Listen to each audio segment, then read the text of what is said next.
gorgeous alien women on a distant planet in a galaxy far, far away, waging war with each other as well as threatening the Earth and all humanity with total destruction. Hasta la vista, baby. Murderous Martian monsters creating mayhem, chaos, and panic, striking fear and hysteria in the public on Main Street, USA. Even a big-time shootout between cops and robbers on some dark, seamy street corner in the constant test of wills between the good guys and the bad guys. That was the campy but creative mindset in the first half of the 20th century. The genius, the universe of pulp fiction writers during the golden age of storytelling. Pulp fiction. It was a fantastic avenue for anyone to escape the mundane routine of their daily life and go off into a world of gangsters and good guys, cowboys and cattlemen, spaceships and star travelers. For just one thin dime, anyone could read from the imaginative pens of some of the best American writers and storytellers of that thrilling era, the era of pulp fiction.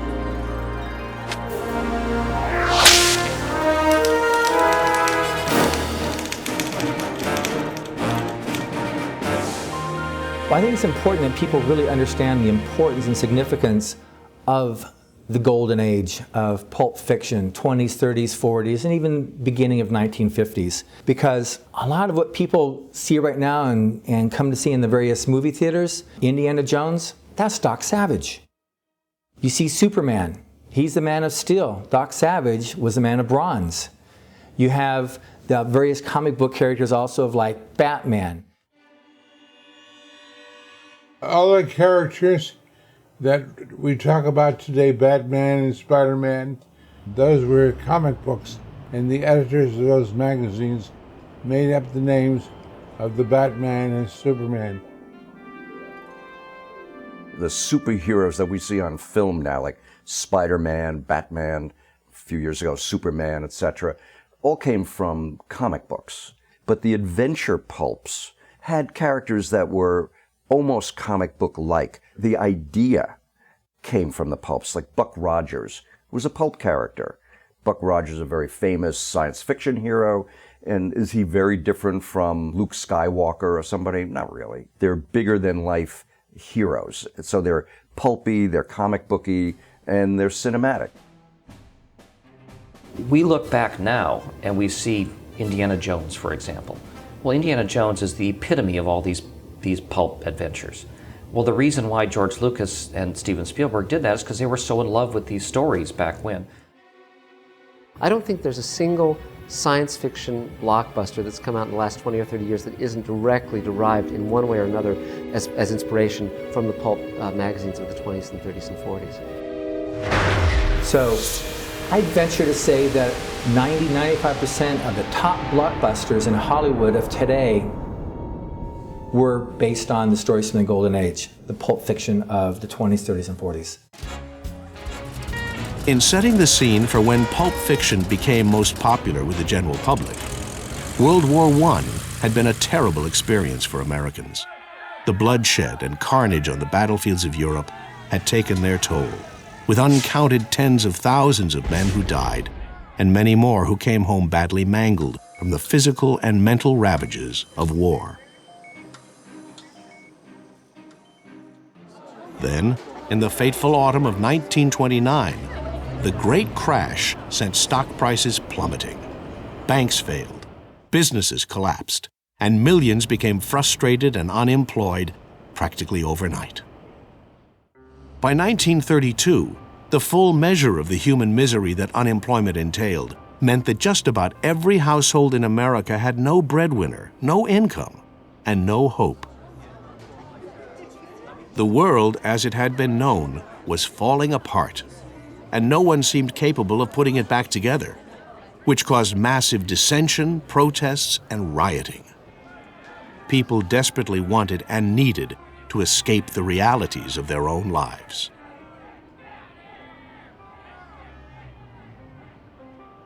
If you speak of life in the 30s and 40s, Nobody had any life. Everybody was unemployed. There were 15 million people unemployed in the United States out of 30 million people. It was terrible. And I saw my father crying occasionally because he had no money. Things weren't all rosy. People were having tough times. And who wants to read Anna Karenina where she has a long, depressing life and steps in front of a train? That's not what you want at a time like that. You want something where you have brave heroes on pirate ships, or you have the Shadow solving crimes, or the Phantom, or the radio adventures that people were listening to. That's what the pulp magazines were the equivalent of these. There's nothing wrong with escapism. You want to escape. It was the middle of the Depression. Nobody survived. Nobody had anything. My father was out of work for years. It was a terrible time. You people today don't understand what the Depression was like. My dad would look for work again and again over a period of 8 years. So he was very sad, and he had a tough time raising the family.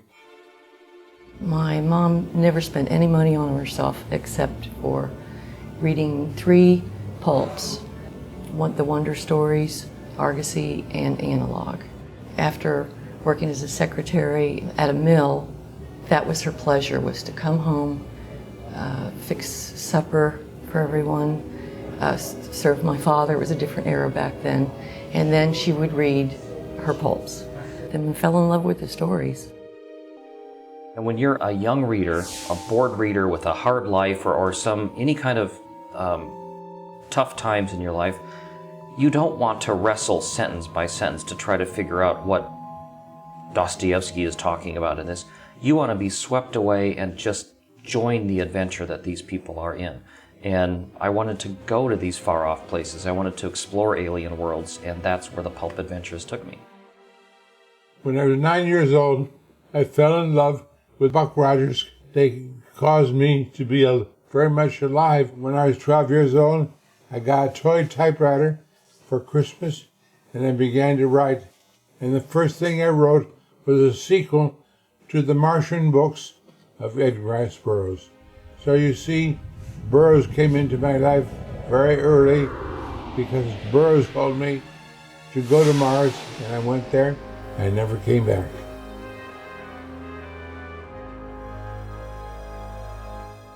It wasn't until after World War I, and more especially during the Great Depression, that to satisfy the hunger and need of the masses to escape their harsh realities, there was literally an explosion of cheap magazines at every newsstand, containing a wide variety of spicy, fantastic, mind-boggling, fanciful tales, which was given the term pulp fiction. Pulp fiction was developed as a term because of the paper that was used to produce it. It was the cheapest pulp that was made from wood pulp, and to keep the price down, the pulp started at a nickel and a dime and 15 cents. It became very, very successful in the Depression era. I mean, here you could get 128 pages or 160 pages of wonderful storytelling by wonderful adventure and mystery writers. But in order to be able to do that, publishers needed to use very, very cheap materials. And the material that they used was pulp paper. Pulp fiction, or the pulps, dealt with all the classic genres. You had detective fiction, you had sports, you had westerns, you had adventure fiction. It wasn't until World War I that you started including additional type of genres, like aviation, fiction in which you did escapism fiction. In the Depression, if they had a quarter to spend on a magazine, that was a lot, and you had to deliver them something that was worth a quarter, otherwise they wouldn't come back for the next issue. Money was scarce, and the entertainment for a lot of people was the pulps. You could read it, and then you could trade it to somebody else for when you haven't read. And a lot of the entertainment available to people who were out of work, which was a lot of people, or were afraid they would be, which is everybody else, was because pulps were what they could afford. If you bought a magazine, you could trade it. The one thing that differentiated the pulp magazines from the slicks, slick magazines would, if it was a detective magazine, would have a lot of highbrow detective fiction. You had your Sherlock Holmes. In the pulp magazines, you had the down and dirty detectives. You had the Sam Spades of the world, what they called the hard-boiled detectives, the gritty, the gin-drinking, the woman-abusing toughs. That was the pulp fiction era. I mean, the fascinating thing about the writers who were working in the pulps was that they were writing what was considered disposable fiction, trash. I mean, most of these stories, you'd read them and throw them out. And yet, the top writers in these fields, whether it's westerns or science fiction or horror or mystery, they're now considered the literary giants of the 20th century. But there's a kind of purity of entertainment that those writers had, which I think came from being the first, being unself-conscious, breaking new ground. They were pretty much making it up out of whole cloth as they went along.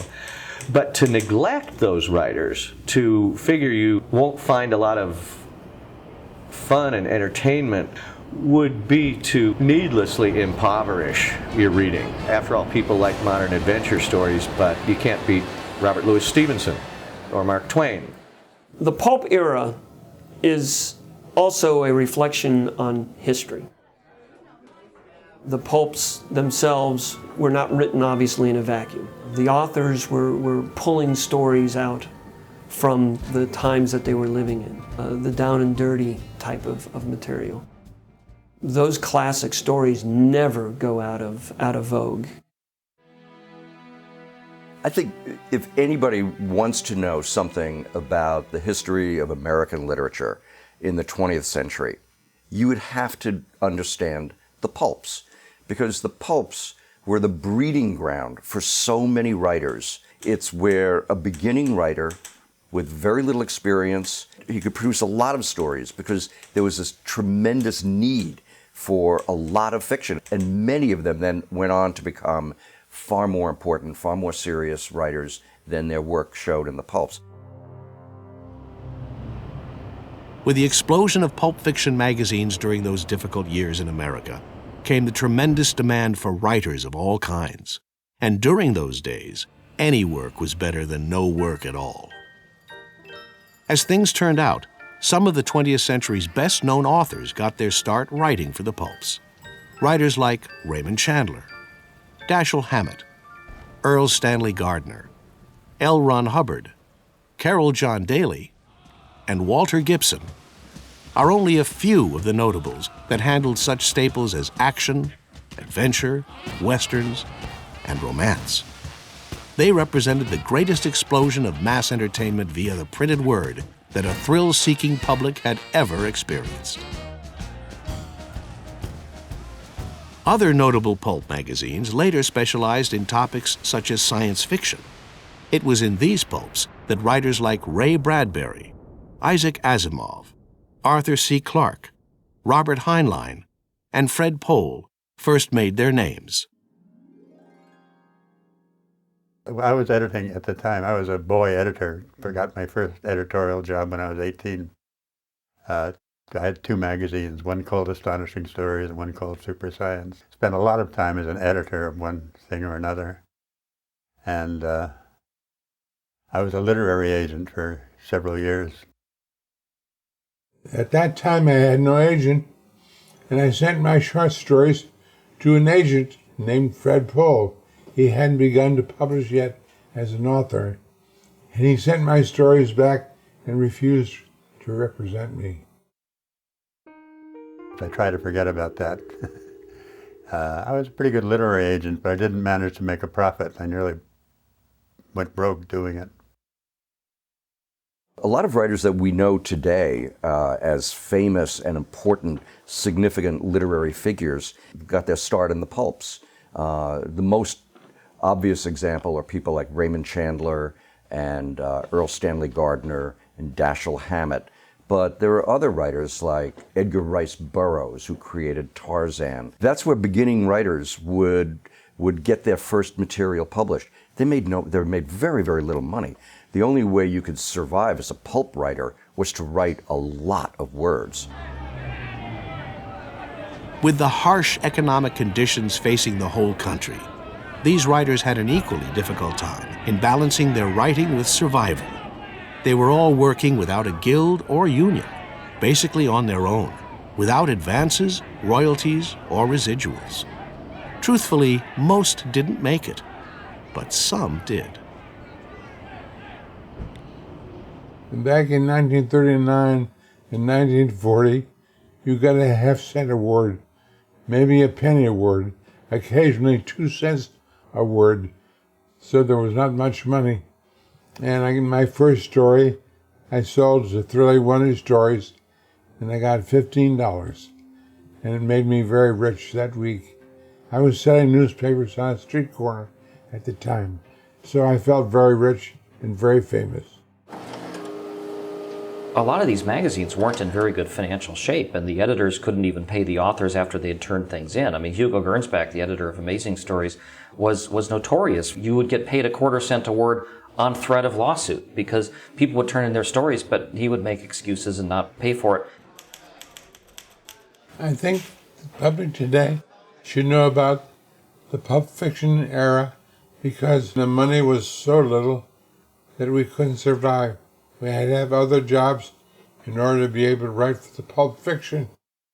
And all the magazines were not paying any decent money, so there's no way to survive. My first year I made $15. The second year I made $45 in the whole year. In the third year I finally made $200 in the whole year. So I was poor for a long time. Pulp fiction writers had a very, very hard time of it because they had to produce so much to earn even a small living. And one of the things that was, that perhaps not restricted to pulp writers, but to writers in general, was alcoholism. And a lot of pulp writers would sit down with their bottle of bourbon and drink and write and drink and write. And some died early because of their alcoholism. Some died so poor that they vanished from the face of the earth. Nobody knows really what happened to them. The few that made it big are still read today and much loved, but those are really the exceptions. In the 30s, to be a pulp fiction writer almost called for a lot of physical stamina, because in order to make even a minimal living, you had to write about 1 million words a year. You had people like Murray Leinster, Lovecraft, Robert E. Howard, who somehow, even in that frenetic, demanding setting, did write stories which today are still a lot of fun. And one of the most prolific of those writers was L. Ron Hubbard. When I think of L. Ron Hubbard, the first thing, of course, I think of is he was one of the most successful pulp writers who ever lived. The true pulp writer, which L. Ron Hubbard was, is the kind of person who could write a detective story, a science fiction story, an adventure story, a spy story, a romance story, and he wrote all of those, and he did a very, very good job. He was really good at it.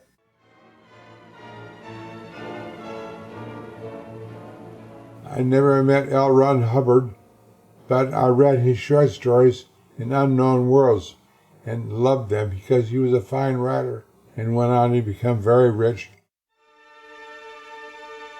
Hubbard himself had 15 different pen names he used. Some of the magazines had 3 stories that he wrote under various pen names just so he could be able to keep up with his production output. He was able to write about 100,000 words a month, as did some of the other major names of the time period, because the whole idea during the pulp fiction era was if you worked, you survived. If you didn't work, you didn't. And it was the big names that actually continued to put it out and sell. And these guys would sometimes type and type and type until their fingers were raw. These guys had to go back to their typewriters and pound their fingers down to the knuckles just to get the stories done.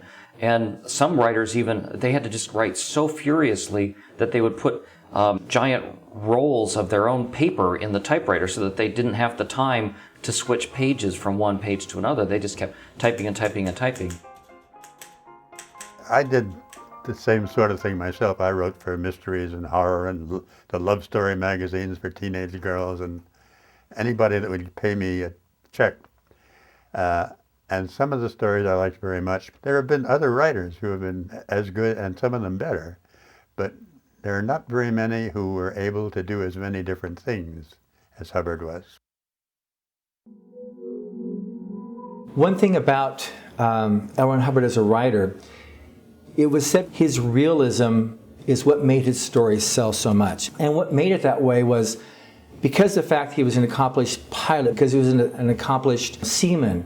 He traveled all over the place. He did all types of explorations, climbing into volcanoes even at one point.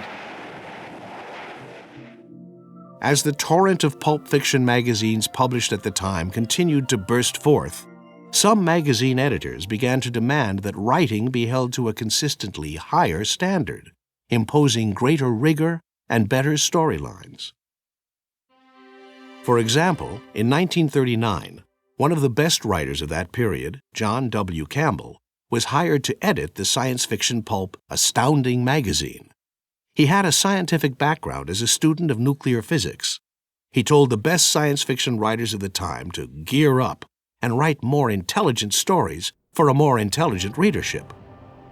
This was considered by many to be a huge development in science fiction writing and led to much more plausible and believable stories, combining real science facts with scientific discovery and developments just beyond the technological horizon of those days, which, in many cases, predicted several scientific breakthroughs decades later.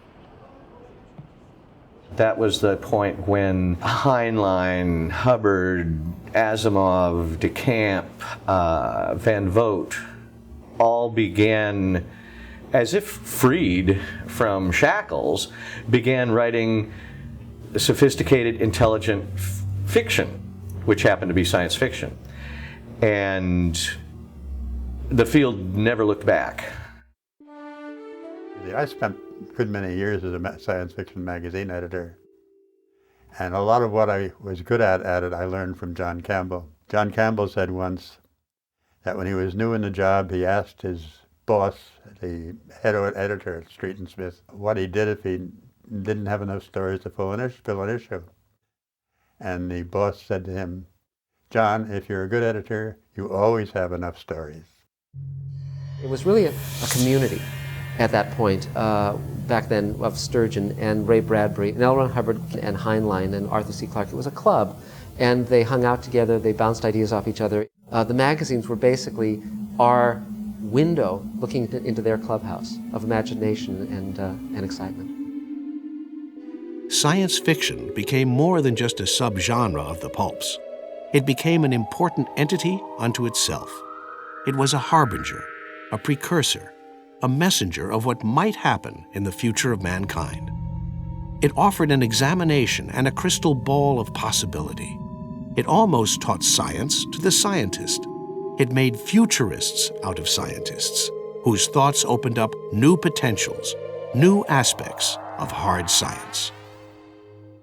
And from there you have the movie makers starting to make the films which show those possibilities, and all of a sudden the larger population says, well, you know, maybe humanity is something greater than just the day-to-day struggle for survival and standing in breadlines and struggling for a job. Maybe we can be more as a race than just the day-to-day striving to eat and procreate. And I think without these pulp magazines, you know, we may not have gone to the moon. We may not have these wonderful adventures. Mankind would not, I think, be as great as it has become, thanks to these works of fantasy and science fiction. L. Ron Hubbard stated that science fiction was a herald of possibility. And this is a paraphrase, but it preceded the scientists in wondering, can I do that or not? So you had the writers of the golden age of science fiction that were dreaming that dream. What if man made it to the moon? What if he made it to the stars? And they were thinking those ideas and conceiving those thoughts. Hubbard, of course, is one of the biggest names connected with that whole golden age of science fiction. No examination of the pulp fiction era could possibly be complete without looking at the unique artwork used for the covers. Although the paper for the pages in between the covers was low quality, the covers themselves were beautifully illustrated original art, many masterpieces, paintings oftentimes featuring enticingly lurid portraits of pretty women in various stages of trouble and undress, along with the handsome men attempting to rescue them. Or, sometimes, the sci-fi pulps would showcase spectacular art introducing bizarre aliens on distant planets, or valiant space explorers traveling the stars. I love the cover art of the pulps. Artists like Frank R. Pohl and Virgil Finlay and Hannes Bach and Frank Kelly Freas. These guys are just astonishing artists and so imaginative, and yet they were doing it, for low rates. In fact, I have many friends of mine who are artists and set designers and concept designers for movies and television shows, and that's what they go back to. They're constantly cribbing from Frank Kelly Freas and Hannes Bach and Virgil Finlay and Frank R. Pohl, because these guys are just brilliant. For the illustrators who were creating the covers back in the pulp era, as well as for the publishers, it must have truly been an absolute nightmare. Because even though the pulp material used for the covers was better in quality than the magazine's interior paper, it was still the mulch material from surplus lumber, and it had a very dodgy effect on the inks used in those days. The absorption rate dulled the reds, the blues, the primary colors. So the illustrators compensated for that by adding brighter, more garish colors to compensate for the printing. So what you ended up with was very bright primary colors, because everything else otherwise went to grays and washed out. And I'm sure the editors loved that because it got more people's attention to the newsstands. Look at the cover paintings of some of these. It's just lush and imaginative explosion of incredible things. And as a little kid who was living in a boring life, and I wanted to, I had thick glasses and I couldn't play baseball, and I would just daydream about stuff.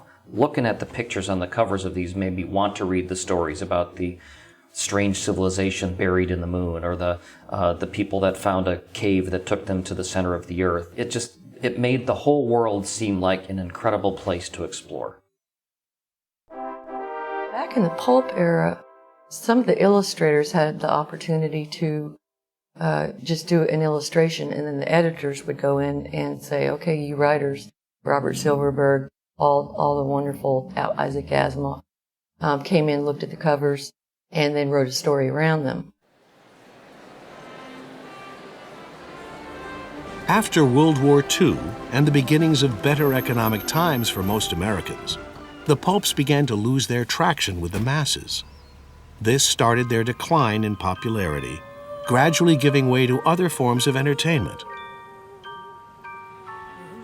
When we talk about the decline of the pulps, there are a lot of reasons for it, but the overwhelming cause of the death of the pulps was the advent of the mass market paperback. Now, films were very popular in the Depression era, and when radio was also very, very popular for many, many years. TV came along. Everything nibbled away at it. Once you have lots of choices for your entertainment time, entertainment dollar, then you could see where there'd be a little nibbling at the edges. But really, it was the mass market paperback that doomed pulps. Many of the pulp publishing companies simply closed their doors, while others, like the Spicy Group, went from publishing pulps into comic books. And although comic books eventually sold in the multi-millions after World War II, the publishing companies still put out the old-style pulps because they were so much cheaper to produce. The pulp publishers spent less on their paper, so it was a much cheaper avenue to continue, which is why they did, and some of them eked out a living until the very end. But by and large, the magazines started dropping off the newsstands in the mid to late 50s and was completely gone by the early 60s. As the pulp fiction magazines consolidated or closed down entirely, only the best of those writers who had proven themselves under the harshest of conditions and in the fiercest of competition could still keep on publishing. Those talented scribes went on to write some of the most memorable mystery, Western, and science fiction literature of the 20th century by turning out full-length novels, as well as contributing to mainstream magazines. Some writers even evolved from pulp literature into the newer field of broadcasting, writing for the popular radio and television shows of the 1940s and 50s. Brilliant young science fiction writers, Bradbury. A lot of the authors from the pulp magazines that were very successful did transition in the 1950s to writing actual books, that they would write things that were frequently serialized in the magazines first, and then they were collected and released as either paperbacks or special press editions. Isaac Asimov, L. Ron Hubbard, Robert Heinlein, Arthur C. Clarke, Ray Bradbury. These writers have become very well known. They're classics in the genre. They're considered the grand masters. I found a place in UCLA in the library basement where I could have a typewriter for 10 cents a half an hour. I needed an office, so I moved into the basement of the UCLA library. I spent $9.80 in dimes, and I wrote Fahrenheit 451 in 9 days. It's beautiful to think what I did because I was in a library, you see, and being excited, running up and down stairs and writing Fahrenheit 451. For many years after the decline and fall of the pulp fiction era, literally millions of pulp fiction magazines were destroyed or thrown away out of sheer neglect. And of the 50,000 or so original paintings made for the pulps, less than 900 remain intact today. As a rather cruel example, in 1961, when the Condé Nast Company bought out Street and Smith, an old pulp publisher, it inherited several hundreds of these original cover art paintings. And at an auction, there was not a single offer on a single painting. To add insult to injury, not one employee even wanted any of them as gifts. So they were all simply thrown into the trash, discarded, and destroyed. Original paintings that would be priceless on today's market. Similarly, the pulp writers of the era were generally forgotten and neglected, until a resurgence of interest began in the 1980s and 90s, not only for the old artwork and magazines, but also a fresh appreciation for the writers themselves and their extraordinary storytelling skills. For magazines that originally sold for as little as 10 cents and as much as 20, 25 cents. The magazines now, though, because they are so few, and most of them were claimed in either World War I or World War II paper drives.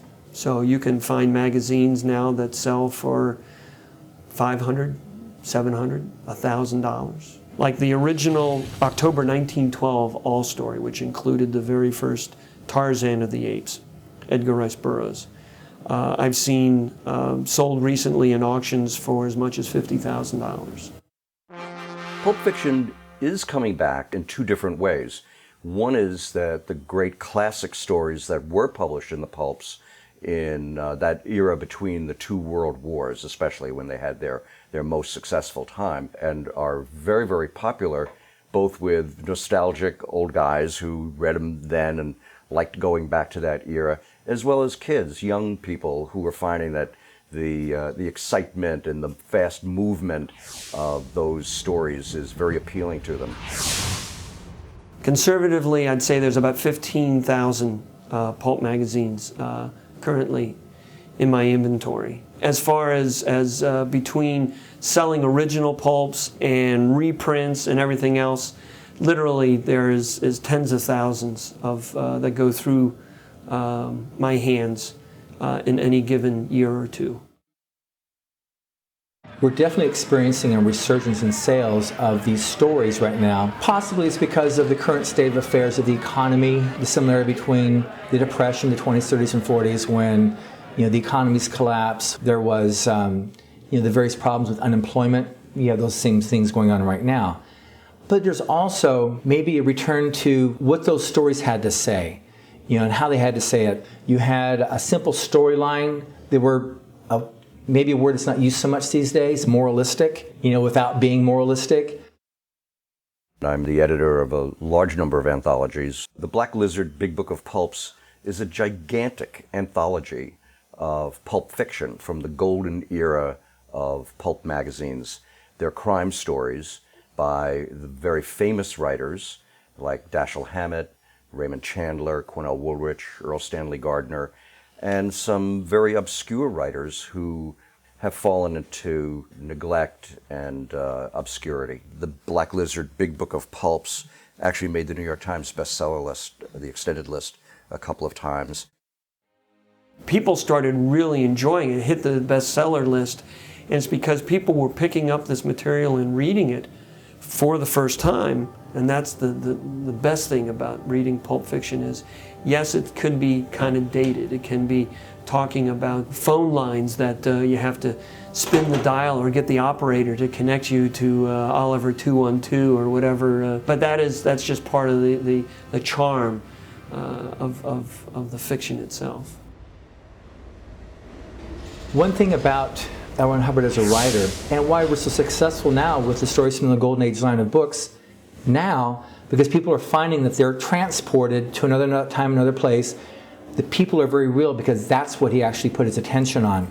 Created those dramas that are just as real now as they were back then when he wrote them. The renewed interest in pulp fiction that has been occurring for the last few years is simply, I think, a recognition that this kind of story, this pure entertainment, has a lot of value. People were tired of reading what I call the New Yorker story, which is a beautifully written, beautifully crafted story with no story. There's no arc, there's no beginning, middle, and end. Pulp fiction grabs you by the throat, drags you along, makes you read it, makes you turn the page. And I think that's a very attractive concept or notion when you go to pick up a book and you want to have a good time reading it. The legacy of the pulp fiction era can still be seen today, as the style that these early writers developed has been picked up and passed on to the current generation of writers. Pulp fiction is also coming back with younger writers who are writing their own stories in a very pulp-like style, which is not heavily reliant on characterization or the nuance of background and language, but is action-oriented and moves forward at a rapid pace. I wrote the Twilight Zone companion, and so I spent a number of years writing about Rod Serling's creation, and of course that directly came from the pulps. He read those stories. He grew up reading, Astounding and Amazing, and all the great pulp magazines. He was very conversant with that. And so a lot of the stories that became the great Twilight Zone stories came from the pulps. And then, of course, the people who watched the Twilight Zone, then they created Star Trek and so on and so forth. Some of these pulp fiction era writers personally helped new writers get their start to ensure that promising young writers get the exposure they deserve. And their influence is obvious in what we all see today. The answer to helping writers is to set them examples and to tell them what to do. I have a saying, do what you write and write, love what you write and write what you love. And don't think about writing, jump off the cliff and build your wings on the way down. That's the way I help young writers. That's what I teach to young writers. You must be in love with what you do. It must never be for money. If it's for money, forget it. You'll never make it.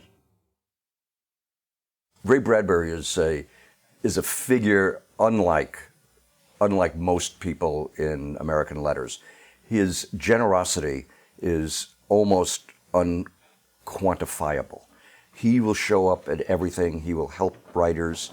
I know of at least 2 writers whose very first books, he took the manuscripts and help them rewrite it. This is something he didn't need to do. Like Ray Bradbury, other Pulp Fiction era writers also helped young writers in many other ways. There's one particular story that, for me, characterizes L. Ron Hubbard not just as a writer, but also what he eventually created is when he went on his expedition with the Explorers Club to Ketchikan, Alaska, he created a writing contest. And he started his own Golden Pen Award that he launched, where any of the local people could then enter a story, and he would personally judge it. And the winner, he would give his contacts in New York for them to be able to get their career started as a writer. The one thing about Pulp Fiction era that you don't have today is it's actually quite regrettable, because authors today don't have the same avenue that they had in the past. You didn't have the ability to write to literally hundreds of magazines or send your stories out. That doesn't exist nowadays. So a lot of new writers are finding it very, very difficult to find their voices or finding those readers. As a continuation of what Mr. Hubbard did, in 1983, he conceived a contest called Writers of the Future, which has since become the most established, the most successful writing contest of its kind in the world. And the reason why almost every major writer and artist of science fiction, fantasy, alternate history, horror participate in this as its judges is because they see the value of it and the importance of it paying forward and creating a future for all those genres of speculative fiction. It was about 20 years ago that Algis Budrys, a very respected science fiction writer, asked me if I'd be interested in being a judge for this relatively new contest, Writers of the Future. And I looked at the other judges he had also asked, and it was writers of way bigger magnitude than me. And so I was very happy to jump aboard. And it's been very rewarding in that this contest exists to take unpublished writers, unheard of writers, and make them published and heard of. I think Writers of the Future has been a great thing for new writers. When I come across a writer who hasn't been published, I say, have you ever submitted to Writers of the Future? Because it is your best chance of having a lot of people know who you are and getting published in the book they do every year. I think for almost all of them that has been a positive effect on their careers. Still recommend it to any new writer who is having trouble getting published, because it's a good way to do it. As illustrations and artwork has always been an integral and inseparable part of pulp fiction. Shortly after the creation of the Writers of the Future contest, the event expanded to include an Illustrators of the Future award as well.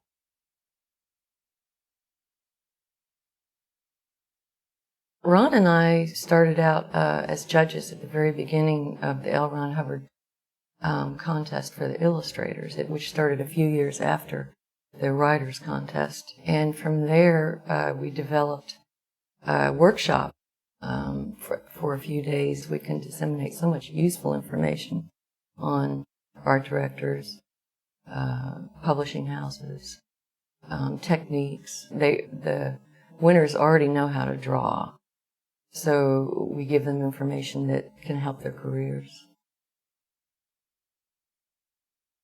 There is no question that the old-time pulp fiction writers shaped American culture. They invented iconic characters who live on in our collective hearts and imaginations. Even popular literature, from best-selling authors to underground wordsmiths, owes a lot to the pulps as the breeding ground for so many authors.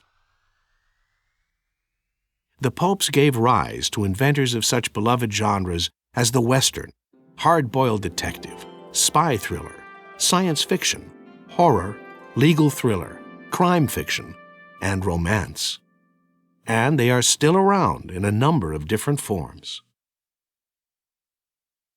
The pulp fiction magazines themselves transitioned and evolved and have faded away. But the pulp fiction era itself just evolved and changed. The whole philosophy, the whole mindset of a wonderful escapism taking you away to amazing places is certainly alive and well. I mean, I think you would look in the movie theaters and look at Star Wars is a perfect example. It's a movie, but it is just unabashed pulp science fiction. And Indiana Jones is unabashed pulp entertainment. A lot of those stories are still around. All the stuff that I wrote for Word Tales, $15 a story, are still around in Dark Carnival and the October Country, which is still around today. Those are all pulp stories that I wrote when I was 21, 22, 23, and 24 years old. The golden age of science fiction may have been in the late 30s and early 40s. Other people have said the golden age of science fiction is when you're 12, and that may be true also. So in a sense, that was the golden age, but I would not have missed it for anything. Pulp fiction is always still around because people need that kind of entertainment. And as a writer who is maybe the second, third, fourth generation from these people who created a lot of the stuff, I'm glad to continue providing some of the entertainment for that. There is a renaissance of sorts today for the pulp fiction era, with not only renewed interest in collecting the old pulp fiction magazines, as well as stories reprinted into anthologies, but also current generations of storytellers are writing in the old pulp fiction styles. With such a surge of interest in these pulp fiction writings, a publishing company is even transitioning the stories of pulp fiction heavyweight L. Ron Hubbard, applying the latest technological advances. This includes the conversion of his stories onto audiobook CDs, putting them onto iTunes and iPods, and preparing for the next generation of entertainment in an effort to get and keep all generations interested, just like they were during the original pulp era of the 20s, 30s, and 40s. My orders is that we get this to Shunkeen on Saturday. So when we created these audiobooks along the lines of the radio theater of the 30s and 40s, it brought a whole new dimension to storytelling because they are so able to convey that and transport you to that time period. Whatever format we're going to have down the road with stories, I know that Mr. Hubbard's books are still going to be part of that because they rely on the people. It's this person dealing with this person, and that doesn't change over time. These pulp fiction writers of the golden age of storytelling still live on in our collective hearts and imaginations. People would go to see Star Wars and Star Trek, and they had no idea where these things had come from. That if not for John Campbell and Astounding or Hugo Gernsback and Amazing, you wouldn't have Star Trek, you wouldn't have Star Wars. And they were the revolutionaries. And sometimes when you're starting out as a revolutionary, it's a revolution of one. Ultimately, you're going to turn the world to see what you see. And that's what these guys did. Whether a brand-name legend or an obscure, forgotten author, the pulp fiction era represented a treasure trove of the craft of writing. Learning about its joys and its secrets is equally satisfying for historians, students, fans of pop culture, and yes, even serious readers of literature. You know, when you're writing for the love of it, it's all-consuming. You don't have a choice. I mean, you have everything else that you do in your life is feeding that. They didn't have a choice, these guys. They just were bursting with creativity and love and imagination. I'm so glad the writing that these men did in the 20s and the 30s and the 40s and the 50s is still with us, to be enjoyed, to be cherished, to be something we can pass on to our children and grandchildren. Gripping plots where heroes dare make you feel though you were there. Characters jump out from the page, stories from the golden age, westerns from the Texas plains. To real you feel you're at the range. Bullets flying fast and not better dodge the lead or you might get shot. But stories from the golden age, compelling you from page. They're big and bold, they must be told. Stories from the golden age. Stories set on planets far. Start your journey to a star. Creative tales of future worlds, shaping what tomorrow holds. Adventures from the seven seas, so vivid you may feel the breeze. Buccaneers who fight for glory, drawing you into the story. Where stories from